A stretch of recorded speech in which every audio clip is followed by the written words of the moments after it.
माया जाल। अब तक आपने देखा कि कैसे राधा अपने दोस्तों की जान बचाने के लिए बाबा हरिदास के पास जाती है और बाबा हरिदास उसे एक विधि बताते हैं। अब आगे सांस ली, फिर धीमी आवाज में कहा, लेकिन उसकी शक्ति को नष्ट करने वाला व्यक्ति शायद जीवित न बचे। ये सुनकर राधा के चेहरे का रंग उड़ गया। फिर भी उसने हिम्मत नहीं हारी, क्योंकि अब उसे समझ आ गया था आने वाले दिनों में उसे एक ऐसा फैसला लेना पड़ सकता है जो उसकी पूरी जिंदगी बदल देगा और शायद उसकी जान भी ले सकता है। बाबा हरदास की बात सुनकर राधा कुछ देर तक चुप बैठी रही। रात गहरी हो चुकी थी। झोपड़ी के बाहर हवा सरसराते हुए पेड़ों से टकरा रही थी। दूर कहीं उल्लू की आवाज सुनाई दे रही थी। राधा के मन में डर था, लेकिन उससे कहीं ज्यादा चिंता थी विवेक, नंदिनी और कौशल्या की। बाबा, चाहे कुछ भी हो जाए, मुझे सबको बचाना है। बेटी, यह रास्ता आसान नहीं है। अगर मेरी जान भी चली जाए तो मुझे मंजूर है। बाबा हरदास कुछ पल तक उसे देखते रहे। फिर उन्होंने अपनी झोपड़ी के कोने से एक पुराना लकड़ी का बक्सा निकाला। बक्से के अंदर एक तांबे का छोटा ताबीज रखा था। इसे अपने पास रखना। ये क्या है? जब अंधेरी शक्तियां बहुत पास होंगी। राधा ने ताबीज अपने हाथ में ले लिया। उसे नहीं पता था कि आने वाले दिनों में यही ताबीज उसकी सबसे बड़ी मदद बनने वाला था। उधर जंगल के बीच बनी झोपड़ी में कौशल्या अपनी शिक्षा जारी रखे हुए थी। हर दिन उसके अंदर का अंधेरा बढ़ता जा रहा था। उसकी आंखों के नीचे काले घेरे पड़ चुके थे। उसका चेहरा पहले जैसा नहीं रहा था। एक रात तांत्रिक ने उसे अपने सामने बैठाया। तूने बहुत कुछ सीख लिया है। क्या अब मैं अपना बदला ले सकती हूँ? अभी नहीं। और कितना इंतजार करना होगा? अंतिम शक्ति अभी बाकी है। तांत्रिक की आवाज पहले से भी ज्यादा डरावनी लग रही थी। आग की लपटें उसके चेहरे पर अजीब परछाइयां बना रही थीं। मुझे क्या करना होगा? अमावस्या की रात आने वाली है। फिर? उस रात तेरी शक्ति पूरी होगी। कौशल्या के चेहरे पर एक खतरनाक मुस्कान आ गई। लेकिन तांत्रिक ने आगे जो कहा, उसने कुछ पल के लिए उसे भी चुप कर दिया। उस रात किसी की जिंदगी हमेशा के लिए बदल जाएगी। उधर गांव में नंदिनी की हालत लगातार खराब हो रही थी। उसे हर रात डरावने सपने आते। कई बार वो नींद में चिल्लाने लगती। एक रात, मुझे छोड़ दो, मुझे छोड़ दो। विवेक घबराकर उठ बैठा। नंदिनी, आंखें खोलो। कुछ क्षण बाद नंदिनी की आंख खुली। वो कांप रही थी। वो फिर आई थी। कौन? वही काली परछाई। अब विवेक भी चिंतित हो चुका था। उसे पहली बार राधा की बातों पर विश्वास होने लगा।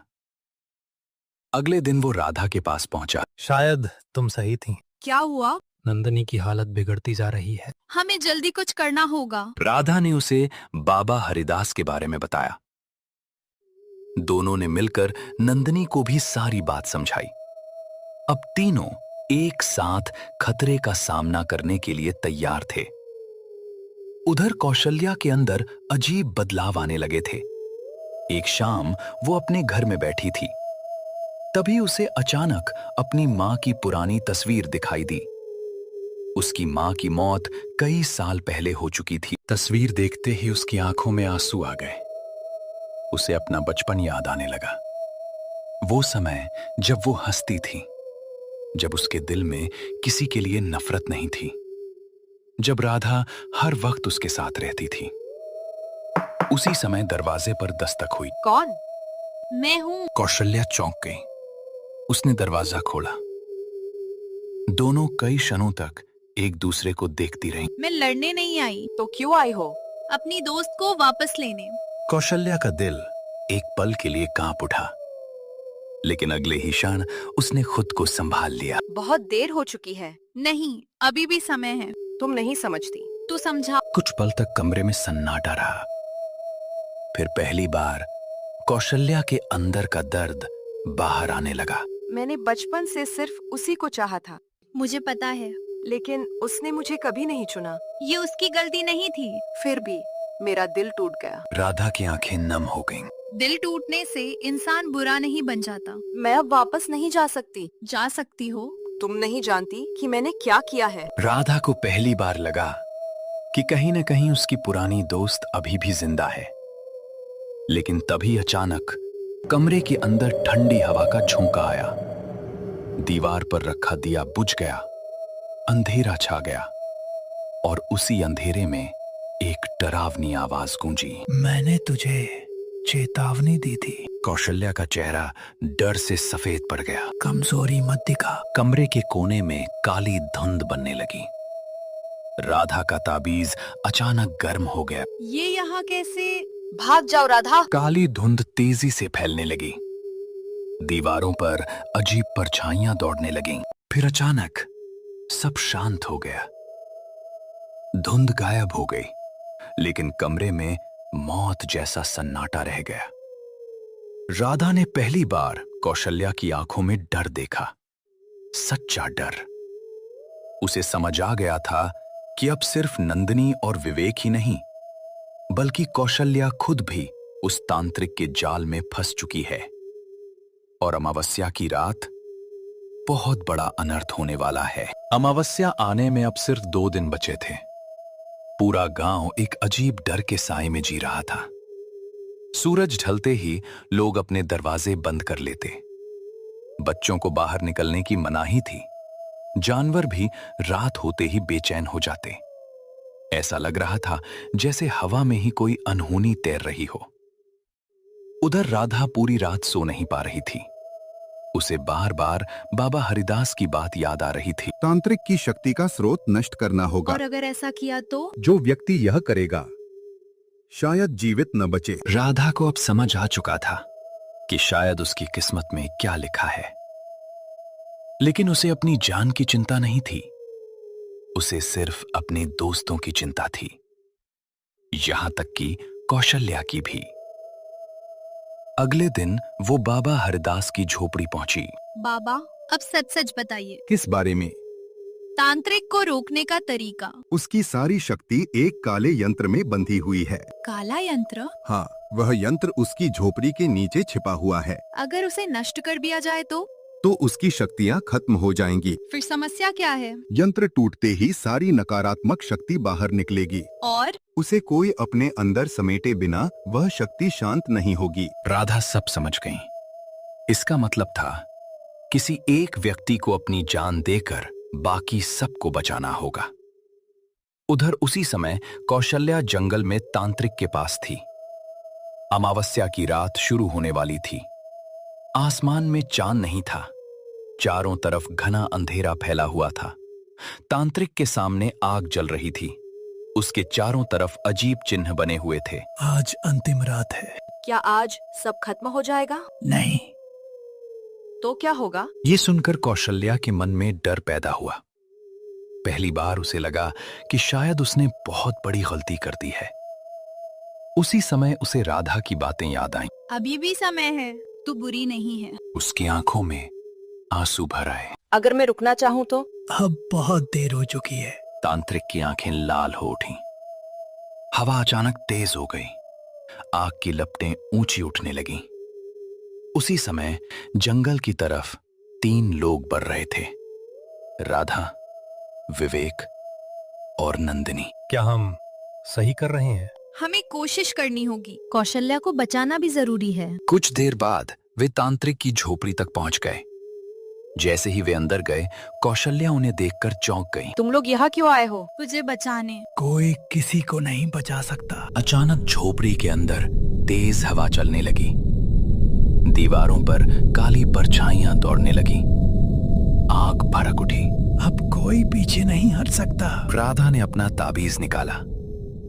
ताबीज तेज गर्म हो चुका था। यही तुझे यंत्र तक ले जाएगा। ताबीज से हल्की रोशनी निकलने लगी। वो रोशनी झोपड़ी के फर्श की ओर इशारा कर रही थी। यंत्र नीचे है। राधा ने फर्श की लकड़ियां हटानी शुरू की। नीचे काले पत्थर का एक अजीब यंत्र रखा हुआ था। उसके चारों तरफ धुआं घूम रहा था। उसे मत छूना। लेकिन अब बहुत देर हो चुकी थी। राधा ने यंत्र को दोनों हाथों से पकड़ लिया। उसी समय तांत्रिक उसकी ओर दौड़ा, लेकिन विवेक बीच में आ गया। नहीं, नंदिनी ने भी कौशल्या को पकड़ लिया ताकि वो अंधेरे के प्रभाव से बाहर आ सके। राधा ने पूरी ताकत से यंत्र को जमीन पर दे मारा। फराम! यंत्र टूट गया और अगले ही पल झोपड़ी के अंदर भयानक काली ऊर्जा का विस्फोट हुआ। चारों तरफ चीखों जैसी आवाजें गूंजने लगीं। हवा तूफान की तरह घूमने लगी। पेड़ हिलने लगे, जमीन कांपने लगी। तांत्रिक दर्द से चीख उठा। नहीं। उसका शरीर धुएं में बदलने लगा। लेकिन खतरा अभी खत्म नहीं हुआ था। काली ऊर्जा हवा में घूम रही थी और तेजी से सबकी तरफ बढ़ रही थी। तभी राधा सब समझ गई। उसे पता था कि अब क्या करना होगा। उसने एक बार विवेक को देखा, फिर नंदिनी को, फिर अपनी बचपन की दोस्त कौशल्या को। उसकी आंखों में आंसू आ गए। अब मेरी बारी है। अगले ही क्षण उसने आगे बढ़कर उस सारी काली ऊर्जा को अपनी ओर खींचना शुरू कर दिया। राधा, नहीं। रुको। ऐसा मत करो। लेकिन राधा मुस्कुरा रही थी। उसके चेहरे पर डर नहीं था, सिर्फ शांति थी। और धीरे धीरे वो सारी भयानक शक्ति उसके शरीर में समाने लगी। जंगल के बीच बनी उस झोपड़ी में भयानक तूफान मचा हुआ था। टूटा हुआ काला यंत्र जमीन पर बिखरा पड़ा था। चारों तरफ काली धुंध घूम रही थी। पेड़ जोर जोर से हिल रहे थे।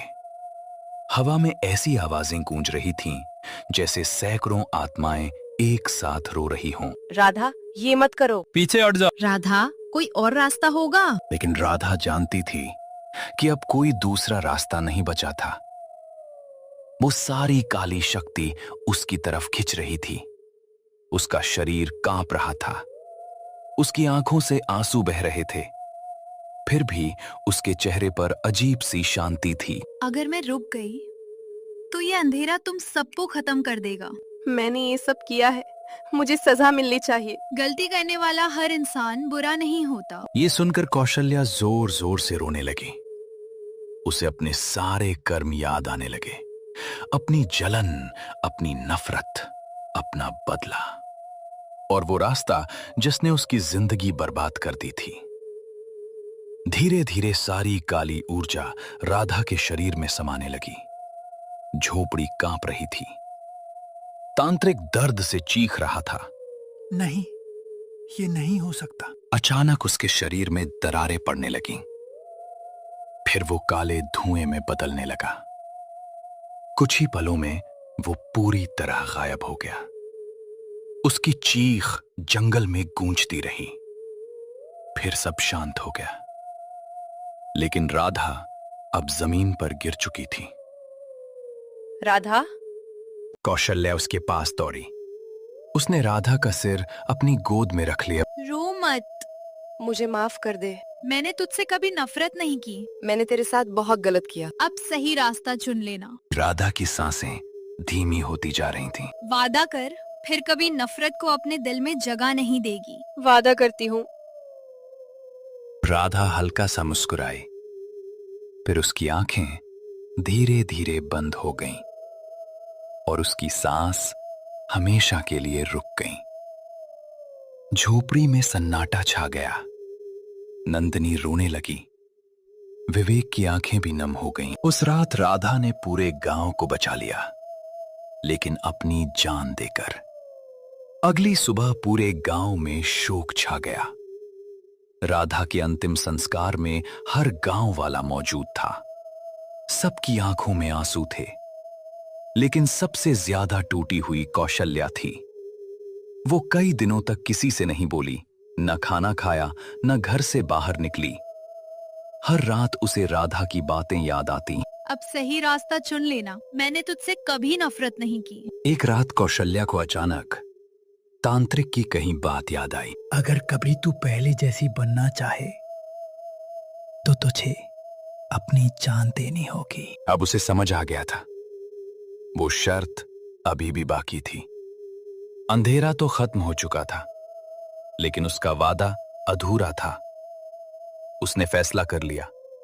अगली रात वो अकेली उसी जंगल में गई जहां से ये सब शुरू हुआ था। आसमान में बादल छाए हुए थे, चारों तरफ सन्नाटा था। कौशल्या उस जगह पहुंची जहां कभी तांत्रिक की झोपड़ी हुआ करती थी। अब वहां सिर्फ जली हुई मिट्टी बची थी। वो घुटनों के बल बैठ गई। राधा, अगर तू मुझे सुन सकती है तो मुझे माफ कर देना। अचानक हवा चलने लगी, पेड़ों की पत्तियां सरसराने लगीं। कौशल्या की आंखों से आंसू बहने लगे। मैं थक गई हूँ, अब मैं पहले जैसी बनना चाहती हूँ। जैसे ही उसने ये कहा, उसे लगा कि उसके चारों तरफ कोई अदृश्य शक्ति घूम रही है। हवा और तेज हो गई, जमीन हल्की हल्की कांपने लगी। फिर अचानक सब कुछ शांत हो गया। सुबह जब गांव वाले जंगल पहुंचे तो उन्हें कौशल्या वहां मिली। वो जमीन पर शांत पड़ी थी। उसके चेहरे पर डर नहीं था, सिर्फ सुकून था। गांव वालों ने पूरे विधि विधान से उसका अंतिम संस्कार किया और उसकी अस्थियां उसी शमशान के पास प्रवाहित कर दीं जहां कभी राधा का अंतिम संस्कार हुआ था। समय बीतने लगा, महीने गुजर गए, फिर साल भी बीत गए। लोग धीरे धीरे उस घटना को भूलने लगे, लेकिन कहानी यहीं खत्म नहीं हुई। एक बरसाती रात गांव का एक चरवाहा उसी जंगल से गुजर रहा था। अचानक उसे दूर पुराने शमशान की तरफ हल्की सी रोशनी दिखाई दी। वो धीरे धीरे वहां पहुंचा। फिर उसने कुछ ऐसा देखा कि उसके होश उड़ गए। उसे लगा जैसे बुझी हुई चिताओं की राख के बीच कोई खड़ा है, एक लड़की सफेद कपड़ों में। चरवाहे ने डरते हुए आवाज लगाई, कौन है? लड़की धीरे धीरे उसकी तरफ मुड़ी। चरवाहे ने देखा, वो कौशल्या जैसी दिख रही थी, लेकिन उसकी आंखें पूरी तरह काली थीं। अगले ही पल तेज हवा चली और वो आकृति गायब हो गई। चरवाहा डरकर गांव भाग गया। उसकी बात सुनकर किसी ने विश्वास नहीं किया, लेकिन उसके बाद जंगल के पास रहने वाले कई लोगों ने रात में एक अजीब लड़की को देखने का दावा किया। कभी वो पेड़ों के बीच दिखाई देती, कभी धुंध में, कभी पुराने रास्तों पर। कुछ लोग कहते थे वो कौशल्या की आत्मा थी, कुछ लोग कहते थे वो सिर्फ लोगों का वहम था। लेकिन एक बात आज भी गांव में कही जाती है, अगर किसी के दिल में नफरत बहुत ज्यादा भर जाए तो रामपुरा के जंगल में रात के अंधेरे में एक लड़की दिखाई देती है जो धीरे से कहती है, नफरत का रास्ता हमेशा अंधेरे में ही खत्म होता है।